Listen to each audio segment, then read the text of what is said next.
Way of Kings, the Stormlight Archive by Brandon Sanderson. Stick around.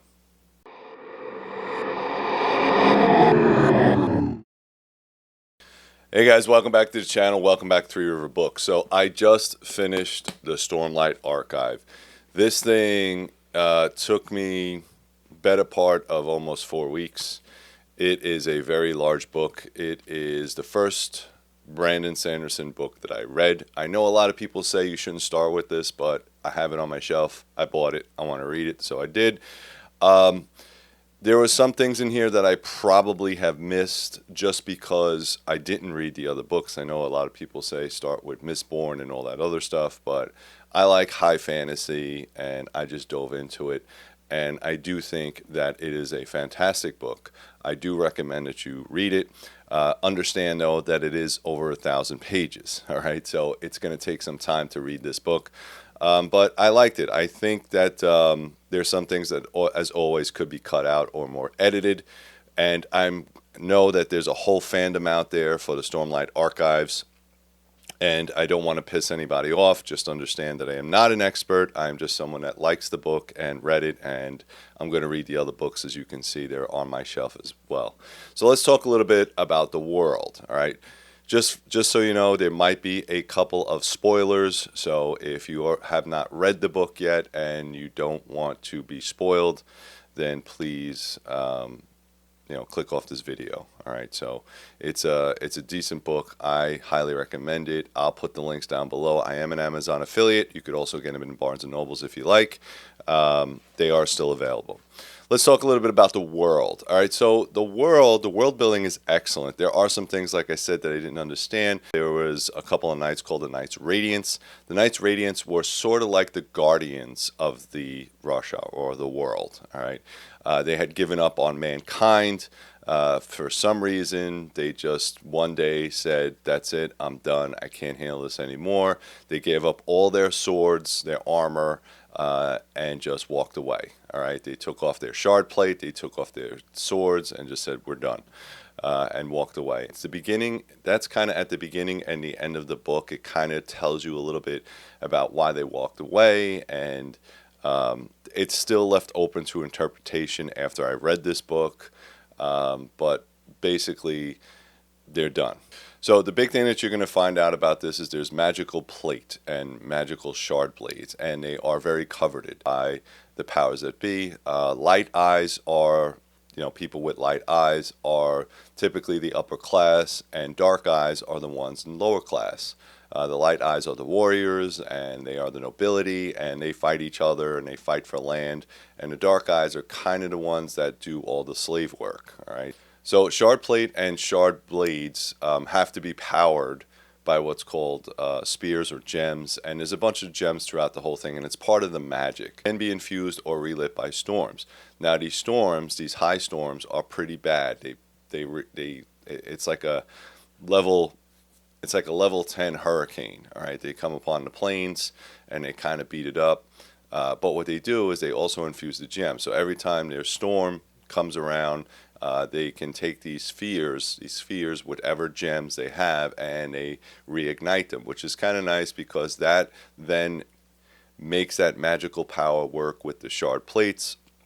And also later on in the book, you will see that it can give certain people powers, and that's your magical system. All right, so the spheres, once they're used, go done. They call them done. They are still valuable. They also use them as trade and currency.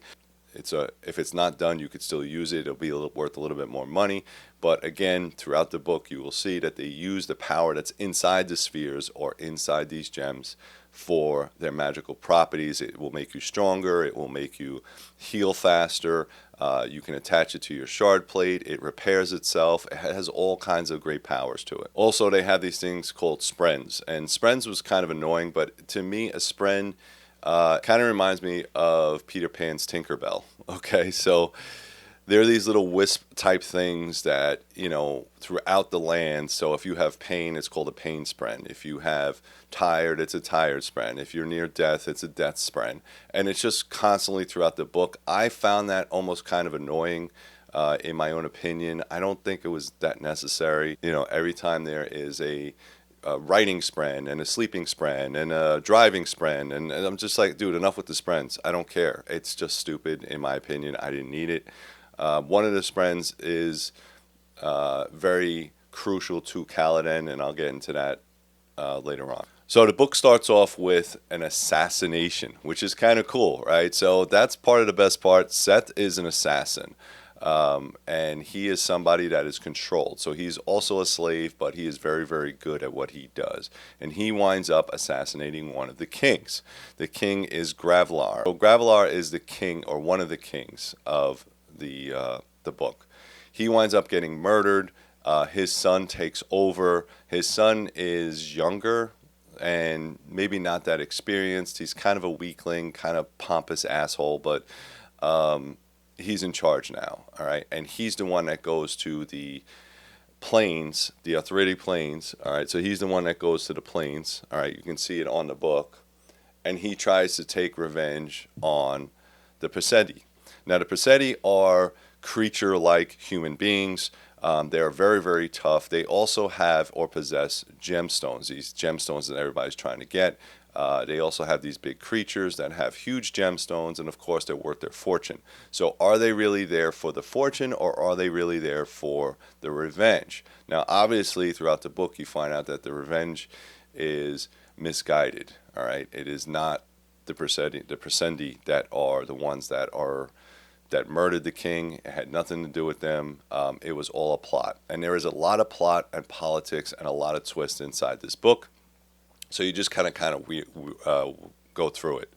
Kaladin, and then the book opens up with Kaladin Stormblessed. All right, so Kaladin Stormblessed, he is a kid from one of the local villages. His dad's a doctor or a surgeon, and surgeons do have like a little bit of a hand up. They're not slaves. They're just kind of in the middle.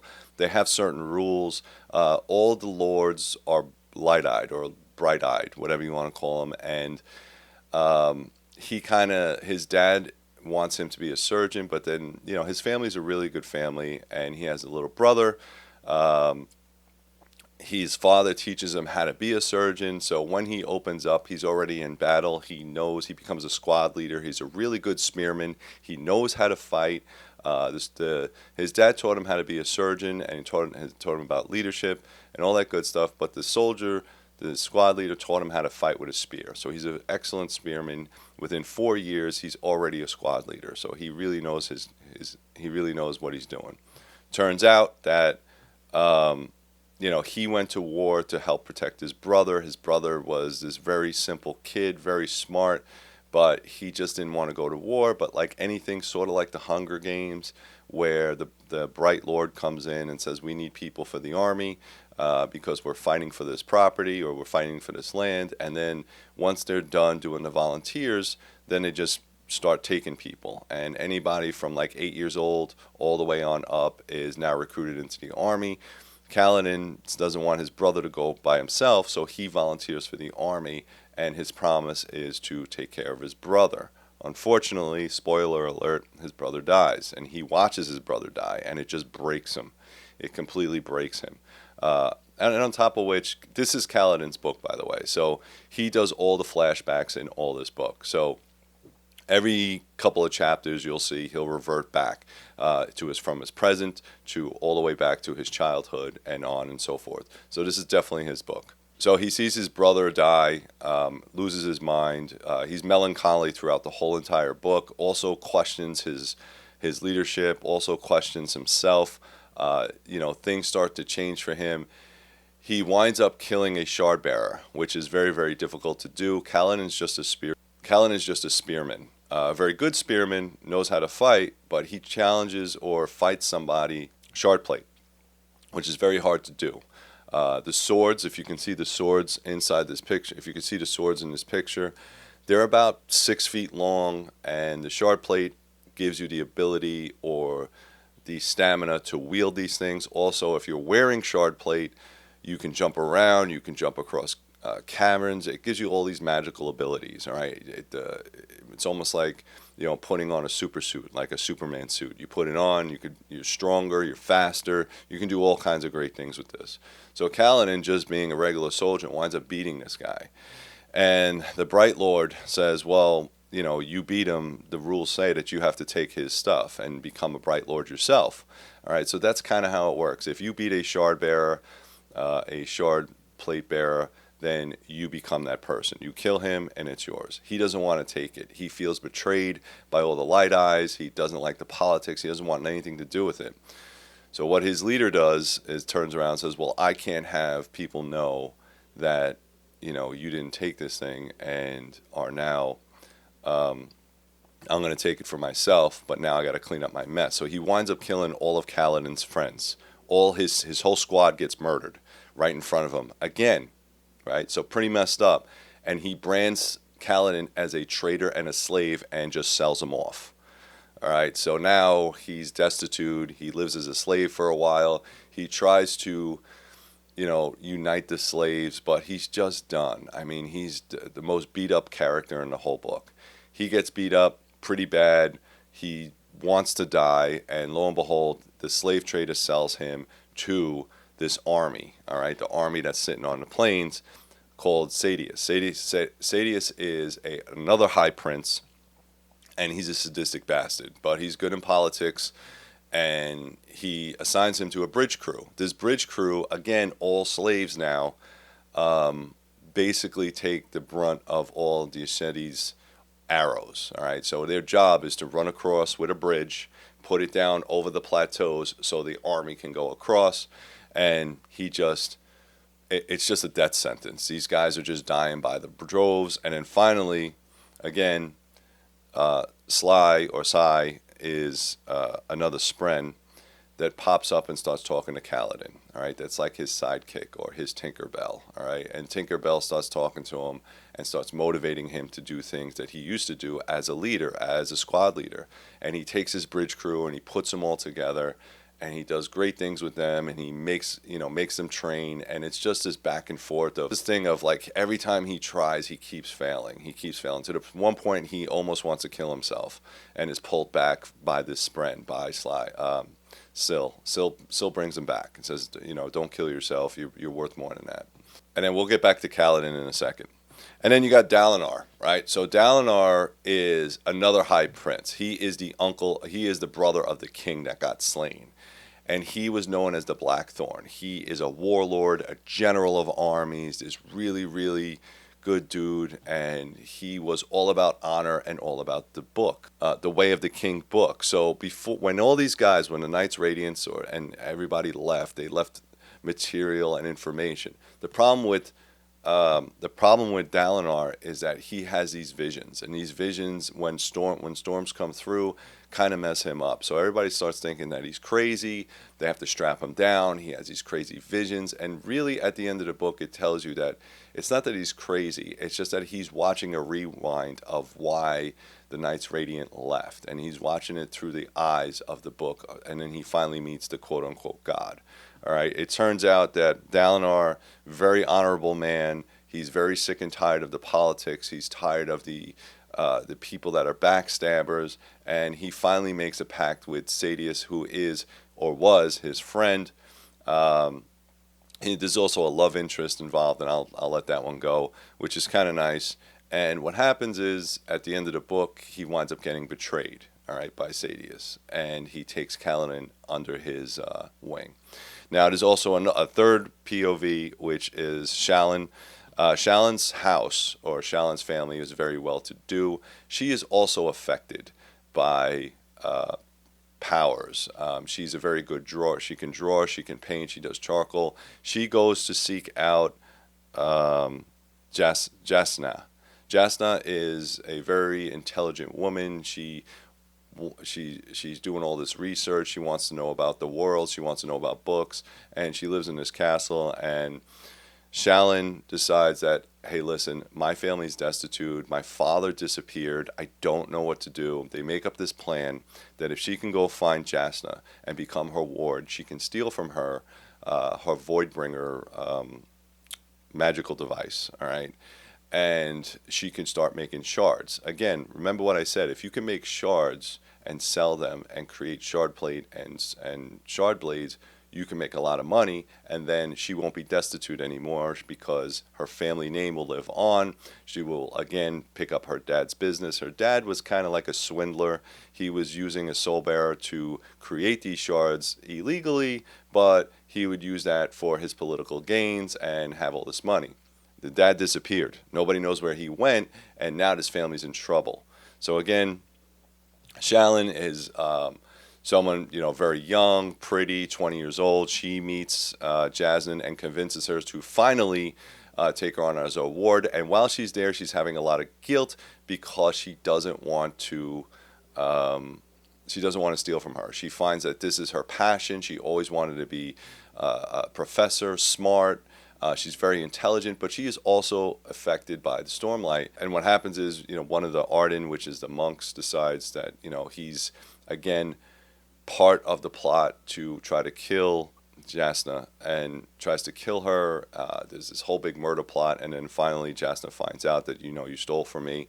But at the end, takes her back on, and they finally get to business and get to work, saying, hey, listen, you stole from me, this is no good, but, we're going to move forward and find out what these Voidbringers are. Now, Voidbringers, again, I wasn't too clear on it, but was like the evil side of the Knights Radiant. Okay, so you have your storm clouds, you have all this stuff, and then you have these Voidbringers. Now, you find out at the end of the book, again, spoilers, that the Voidbringers were there from the Prescendi. Okay, so they work in conjunction. Now, like I said, Prescendi aren't exactly human. They are, but, they have bigger eyes, they have scaly skin. They're sort of like big lizards, in my opinion.